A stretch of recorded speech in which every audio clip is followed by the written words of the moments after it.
Hi guys, welcome back to my YouTube channel, Football with Priscilla. I'm Priscilla, obviously. So hi guys, welcome back to my YouTube channel. Now I have a very interesting video for you guys today, but before we get into the video for today, make sure you share, like, and subscribe. Make sure you share, like, and subscribe. Now today, I simply want us to talk about the Manchester United sale saga.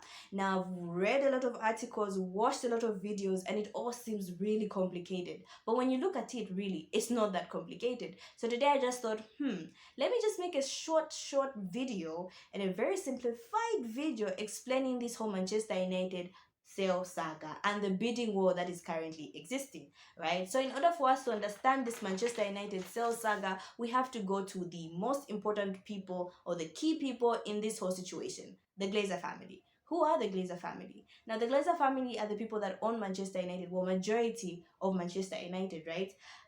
This is owned by Joe and Avram Glazer, who are owners of of Manchester United Football Club.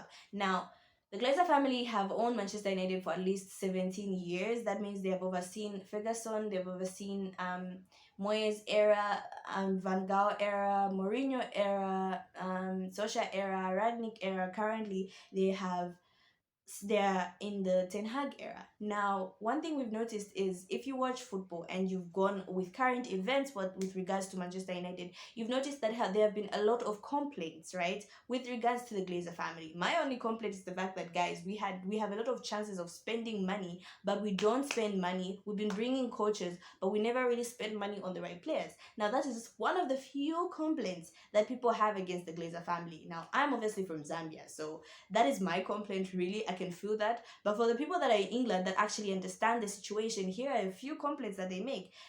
They say that the stadium is not up to standard for modern times. They say it leaks. Those are at least those are the things that I've heard. I've also heard that the facilities are poor as it stands. We also heard Cristiano Ronaldo saying the same thing. Like, apparently the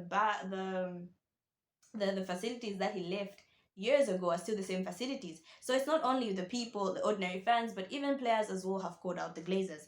Now, if you've noticed, people have been wearing green and gold jerseys, green and gold scarves, wherever they go to protest against the Glazer family, simply saying, we want the Glazers out because they are running down this club. Now, by running down, we mean the fact that currently Manchester United is in debt. Now, you hear through a lot of, like, in a lot of matches, fans keep on saying, we want Glazers out, we want Glazers out, right? Because they can see that the Glazer family are taking out dividends, but they're not giving enough back to the club. Because you can see Manchester United was the best team in the world, right? Up until Sir Alex Ferguson retired. After that, we've gone downhill. Now, it's not like we were broke or anything. It's just that the management that we had at the time failed to uphold these standards. You're telling me they could not have discovered a better manager, or even a manager at least somewhere closer to Sir Alex Ferguson? And so there's been a fan war against the Glazer family, and I think the Glazer family noticed that they were losing the war. Even though they brought Ten Hag and have tried to do a lot of things to win back fan favor, it seems as though the fans don't want the Glazer families anymore. So they want them, like, simply out. I think the last straw was the time when Manchester United was playing Liverpool, and the Manchester United fans, I think it was last season or the season before that, went into the stadium, and the Manchester United versus Liverpool game was cancelled. That was like the biggest protest. That was like the biggest signal. And I think the Glazers were like, you know what? I think it's time we pack our bags and leave. So the Glazers family now have officially said that Manchester United is up for sale. And currently there are two main players that want to win, that want to get the club, right? And these are the two main bidders. Now, these two include Sir Jim Ratcliffe, and I don't know how to pronounce his name. Please forgive me. Here's the name. Sheikh Jassin bin Hamad JJ Tahani. I have no idea if I pronounced that correct, but Sheikh Jassin bin Hamad JJ Tahani, who's from Qatar. Obviously, his father was a former prime minister, and he's also part of the royal family. Now, let's talk about the two, okay? So Jim Ratcliffe is the other one. Like I said, he's British, and he says he's a Manchester United fan, even though he wanted to buy Chelsea. Wink, wink. So Jim Ratcliffe owns a club in the French league, Nice, depends on how you pronounce it. So he wants to own 69% of Manchester United. That means he doesn't want to own the whole club. He is one of the richest men in Britain. Now we have Shakai Jassi, this guy from Qatar, right? His name is Sheikh. I don't know how to pronounce his name. I'm sorry. But the guy from Qatar, I'm sorry, I can't use this phrase, but I can't pronounce his name as well. Right, so he's also a wealthy man, needless to say, and he wants to bid for the whole entire club. Right, we've heard both of their statements where Sir Jim says he wants to be majority shareholders, and then Mr. Sheikh Mr. Altahani, right? Let's just go with Altahani, wants to own the whole Manchester United club, right? He has ties also to PSG, etc., etc. But he doesn't own PSG. Let's just make that clear. Now, let's look at both of them. And I've been noticing how the media has been actually looking at these two. All these, both Sajim and Mr. Tahani, both of them, everyone is looking at them, scrutinizing them, but you wouldn't be surprised. Like, it's no surprise that the media is scrutinizing Mr. Altahani more than it is even scrutinizing Sir Jim Ratcliffe. So it's like, oh, Sir Jim Ratcliffe is British, tick. He's a Manchester United, tick. He wants to own Manchester United, like the majority shareholder, not the whole club, tick. Like, the biggest tick of them all is the beginning. He's British. I'm just assuming, right? So obviously there's that, and you can see how they're scrutinizing this. Now I understand where people are coming from. I mean, there's a fear that, oh, it might be state owned, and whatever happens to the state, whatever the state does will reflect poorly on Manchester United. There are those fears which are understandable, but then it is not fair that we should simply just look at a person where they're coming from and say, oh no, these people can't own Manchester United. Like, and this controversy obviously came from Qatar. We saw all this happening from the fact that Qatar was owning the World Cup.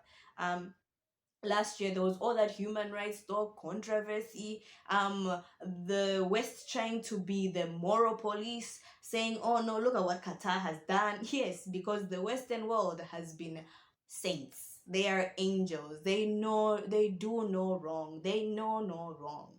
They are the moral police. They know who is right and who is wrong. So we saw it with Qatar, World Cup, how they scrutinized, bashed, shamed that whole World Cup.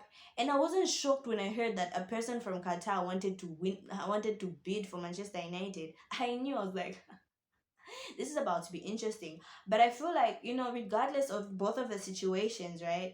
Both of the bidders, obviously, this man is planning. The Mr. Altahani says he is going to get rid of all the debt once he owns Manchester United. Like, owns it all, not a percentage, but like owns it all. So Jim Ratcliffe, however, is not going to do away with the debt that currently Manchester United has, but he's saying with time, obviously, we'll manage to clear out that debt, right? So we have these two. Now imagine we have a man who's willing to buy the whole club and get rid of debt, and then we have another man who's willing to buy a percentage of the club and take time, but eventually, obviously, get rid of the debt. Who would you choose? But now it's not an issue of who has the better like manifesto and who's saying the right words. It's now about, like, we're not looking at the intentions right now, we're looking at the people. That's what I think, and that's how I think the media is showing this. Because you see a lot of, like, no, why should they own, like, why should the Qatari own Manchester United? I don't think the locals want this. From the videos I've been watching, a lot of locals are just like, guys, we're ready. There's a lot of people who are saying, I feel Qatari, these whole things. But like, for me personally, I don't know how to feel about either of them. Sajib, like, just because someone is British, it doesn't mean they will take care of the club like they should.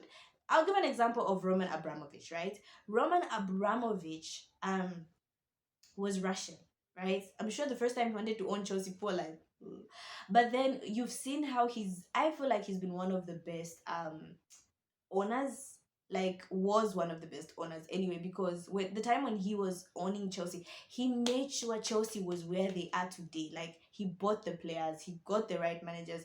Abramovich really loved Chelsea. Like, he really loved Chelsea, and I admired how far he was willing to go just to see his club achieve glory, right? Unlike the Glazers. Now, a lot of people are talking about, with regards to Qatar, that they are simply doing sport washing. So now, sport washing, I'm sure this is a term that you're hearing a lot of people throw out. So let me explain what sport washing is according to Google.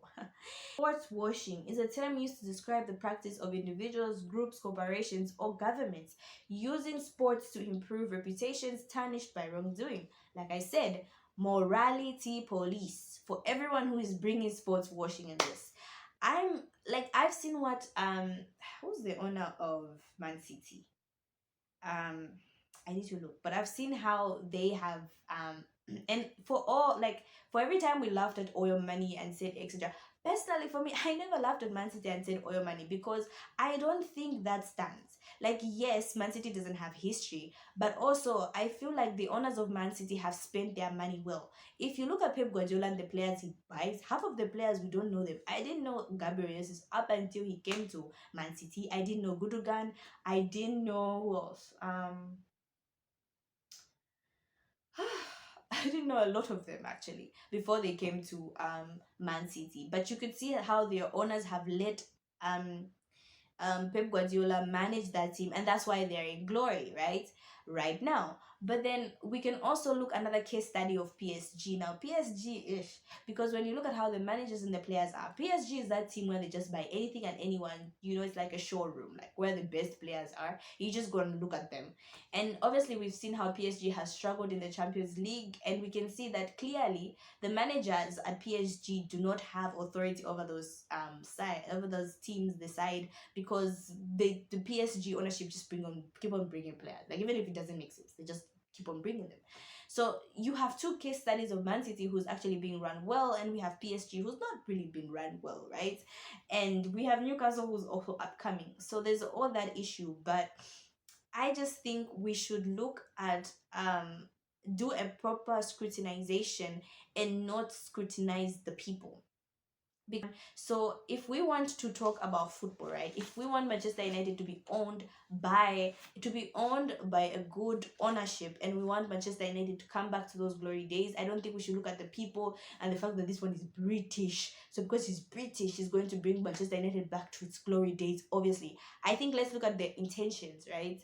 Both of them, let's scrutinize them equally. The media has clearly, like, it was just common sense that the media would obviously scrutinize one to the core and would uplift this one. Basically, like, it's not rocket science. We know who if the media wants to own Manchester United. Hint hint, Sir Jim Radcliffe, right? But it's not fair that the fact that they're just going to look at the other bidder and just be like, shun him because of where he's from, right? So that's basically the Manchester United sales saga. It's all started with the Glazer family. Now it's trickled down to these two main bidders, Sir Jim Radcliffe and Sir Al Tahan. I'm sorry I couldn't pronounce his name, but yeah. So that's all I had for you guys today. Thank you so much, guys, for watching. Make sure you share, like, and subscribe. I hope this video was very helpful for you guys. I know I went into my opinion, but I hope you understood where the whole saga started from. So yeah, so that's all I had for you guys today. Thank you so much, guys, for watching. Make sure you share, like, and subscribe.